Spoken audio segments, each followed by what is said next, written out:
MI10i 5G sometimes on ஆகும், logo வரும், restart ஆகும். இதான் வந்து இஷ்யூ டெட்டு.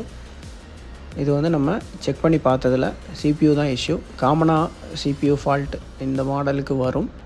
அப்படி CPU ரீபால் பண்ணி ரெடி ஆகலைன்னா ஸ்டோரேஜை நம்ம செக் பண்ண வேண்டியது வரும். ஸ்டோரேஜோட ஹெல்த் நல்லா இருக்கா, அதோட பார்ட்டிஷன்ஸ் எல்லாமே ஓகேவா, கஸ்டமருக்கு டேட்டா வேணுமா வேணாமா, அந்த மாதிரி ஒரு சில விஷயங்கள் பார்த்து ஸ்டோரேஜை நம்ம ரீப்ரோக்ராம் பண்ணியும் செட்டை ரெடி பண்ணலாம்.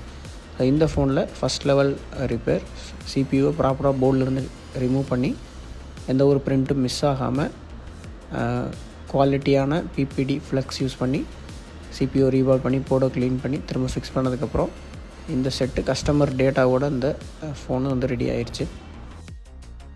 இந்த மாதிரி உங்கள் ஃபோனில் எந்த ப்ராப்ளமாக இருந்தாலும் சரி பண்ணிக்கலாம். நீங்கள் நேரடியாக நம்மளை காண்டாக்ட் பண்ணலாம், அல்லது கொரியர் மூலிமா நீங்கள் உங்களோட ஃபோனை சென்ட் பண்ணி விடலாம். ஸோ குயிக் அண்ட் பெஸ்ட்டாக நம்ம பண்ணி கொடுத்துட்ருக்கோம். மறக்காமல் நம்ம பேஜை ஃபாலோ பண்ணி வச்சுக்கோங்க. உங்கள் ஃப்ரெண்ட்ஸுக்குமே ஷேர் பண்ணுங்கள். தேங்க்யூ.